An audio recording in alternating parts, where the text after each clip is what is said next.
o governo sombra, né? Você escolhe ministros ou pessoas que vão acompanhar o trabalho de cada um dos ministros, né? Você tem o líder da oposição faz a sombra ao primeiro-ministro e cada membro indicado pela oposição faz o ministério sombra. Então tem uma obrigação de acompanhar o trabalho como se fosse um contra-ministro, algo dessa forma. Aqui no Brasil, sombra mata prefeito.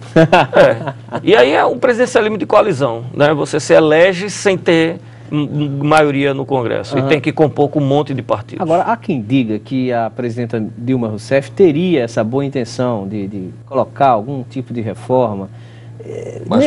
Nesse aspecto vai ser diferente do governo Lula? Não, eu acho que ela tem uma vantagem sobre Lula, primeiro, porque ela é muito técnica. Segundo, ela despacha com os ministros. Terceiro, ela não gosta de holofote, né? É uma pessoa mais recatada, mais reservada. São vantagens, na minha opinião, para um processo político mais sério. Agora, ela vai enfrentar um balcão de negócio que é o Congresso Nacional. Isso não é questão do PT, do PMDB, são de todos os partidos. Vão negociar vantagens corporativas ou não corporativas. Esse é o grande problema da política brasileira. Não é? Há uma certa falta de vergonha. Até, por exemplo, aumentar os salários de todo mundo para ministro de Supremo. Não podia acontecer nunca um negócio desse. Eu não sou contra o deputado ganhar bem. Agora, não pode Tiririca ser igual a Ellen Grace, ministra do Supremo Tribunal Federal. Ela é uma pessoa que estudou a vida toda para chegar àquele posto. É um posto mais alto do aspecto jurídico nacional. E o sujeito que é o Tiririca, que teve que passar por uma prova de beabá, ele está com o mesmo salário da ministra. Mas há quem diga o seguinte, mas foram os eleitores que colocaram ele lá. Sim, eu concordo com você, mas ele não deveria ter a mesma remuneração de uma ministra de Supremo Tribunal ou do ministro do Supremo Tribunal Federal. Acho isso um absurdo. Fora o que o ministro do Supremo Tribunal Federal não tem, que são as verbas de gabinete, são utilizadas em proveito pessoal, na sua grande maioria. E não pagam imposto de renda, porque são verbas indenizatórias, são isentas do imposto de renda. O Dilma teria essas vantagens em relação a Lula, né, como Mussalem. Eu faria um certo, e eu concordo com que ela tem essas vantagens. Agora, o contraponto seria ela não ter, vamos dizer, o traquejo político que Lula tem. Isso é verdade. E não tem, vamos dizer, a representatividade, ou a legitimidade, que seria o carisma de Lula. Popularidade, vamos dizer. Então, ele exercia esse poder dele de negociação, né, junto aos partidos, aos principais atores políticos. Então, ela não tem. Ela perde nesse sentido.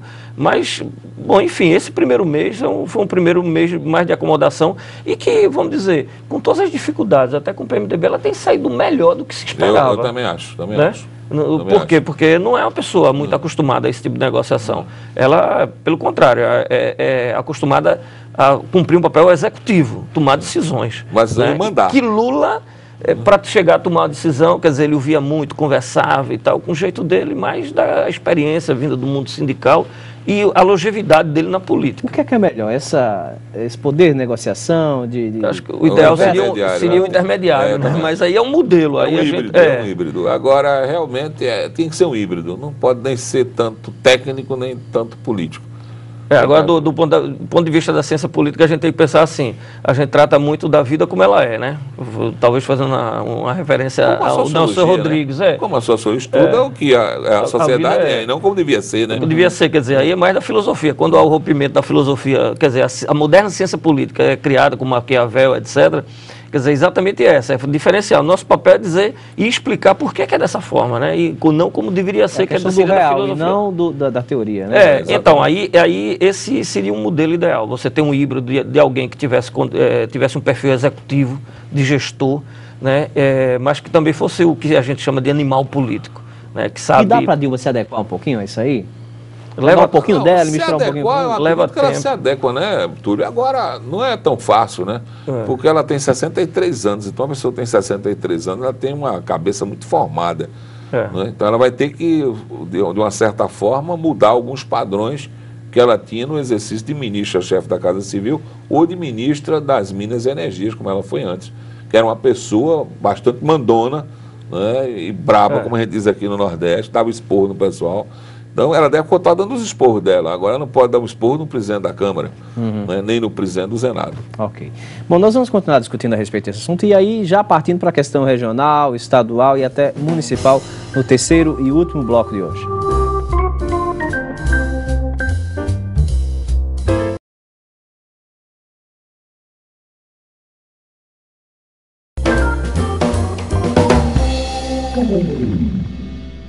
Bom, chegamos ao último bloco do programa em off desta noite e nós estamos conversando com o economista e consultor Josué Mussalem e também com o cientista político da Fundagem, Túlio Velho Barreto, a respeito da política nacional, regional, estadual, municipal. Vamos conversar um pouquinho sobre a questão estadual, regional e estadual. A situação de Eduardo Campos, ela é muito mais cômoda do que, por exemplo, a de Dilma Rousseff hoje, já que ele está no segundo governo e veio muito bem cotado?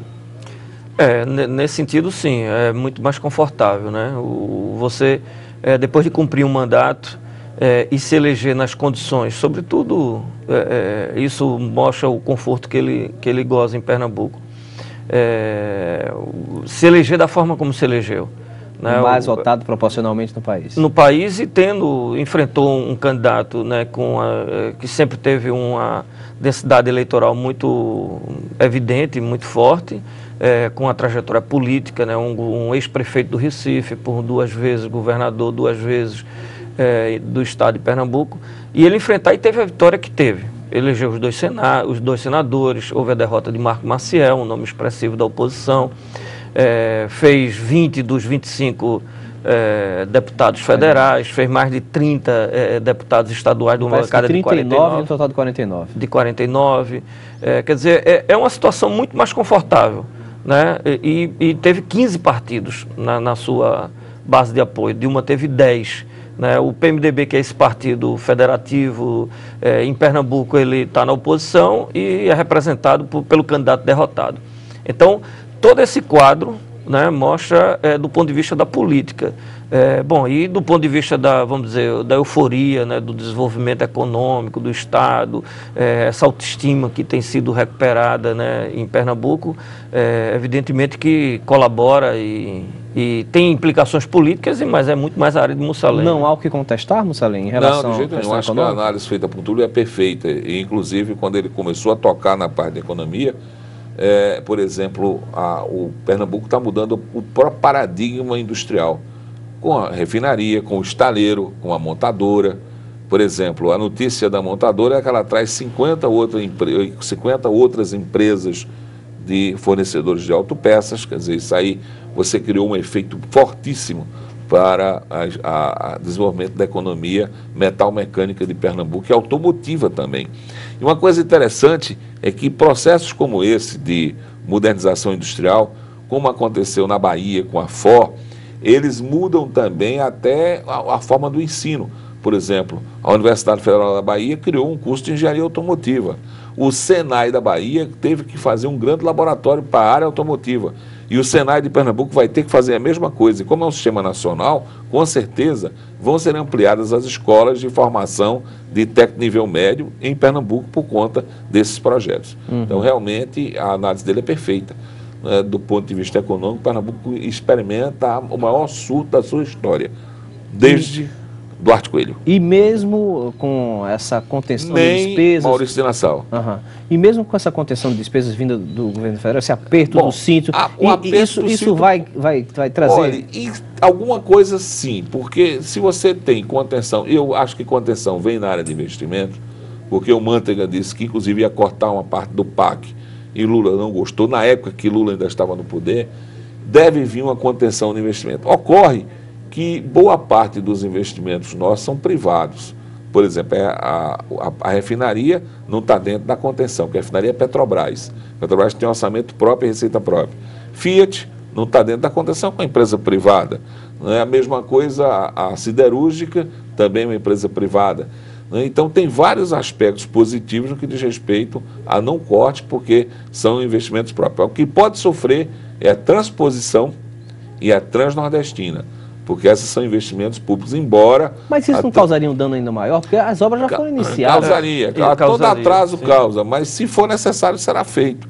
O que ocorre com a Transnordestina é que existe uma verba bastante densa na Sudene, né, depositada, esperando aí algumas negociações com o grupo empreendedor, que tiveram dificuldades, ainda no governo Jarbas, agora no governo de Eduardo, e principalmente com ela, com Dilma, chefe da Casa Civil, não é? Porque fizeram uma proposição de mudar a equação da participação do setor público, e ela, nesse ponto, defendendo o erário público, ela foi contra.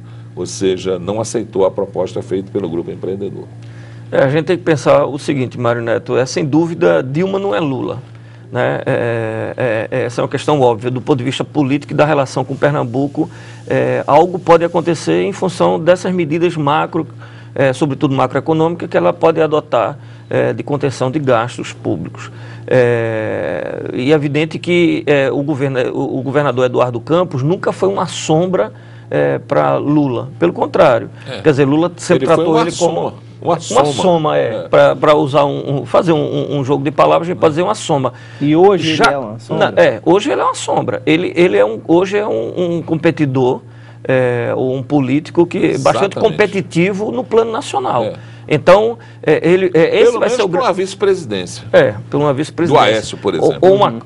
E aí um rompimento de um bloco governista. Ou, então, como alternativa a se as coisas não andarem bem no governo Dilma e ele perceber, e setores da oposição perceberem, do governo, da base do governo, perceberem que ele é uma alternativa real e com mais chance do que Dilma. Né? Então, numa reeleição, né? Numa reeleição, numa disputa de reeleição. Mas aí, no caso deles, não voltaria o Lula? Para garantir? Bom, eu não sei. Eduardo e Lula. Eu tenho uma visão... 4 anos é tempo, pouco tempo para algumas coisas e mais muito tempo político. Eu vou dar um exemplo a vocês aqui que me chamou a atenção. Esse PAC da Miséria, ou seja, esse grande programa social que a Dilma está criando, é o programa dela. É o Bolsa Família dela, com a chancela dela. Não vai acabar o Bolsa Família, pode até ampliar, mas vai estar dentro de um programa que ela criou, que vai tomar cuidado com uma coisa que todos nós criticamos no Bolsa Família, que são as faltas de saída, ou seja, infraestrutura, educação, saúde, e esse programa, pelo menos no papel, o papel aguenta tudo, prevê a criação desses vetores de saída. Então isso vai ser o Bolsa Família da Dilma. Ela vai começar a colher esses frutos, se der certo, em 2013, um ano antes da eleição. E essas grandes obras que Pernambuco se beneficia, Transnordestina, né, a transposição do Rio São Francisco, quer dizer, são obras que se transformaram em obras paradigmáticas, né? Assim, são os exemplos que Lula tentou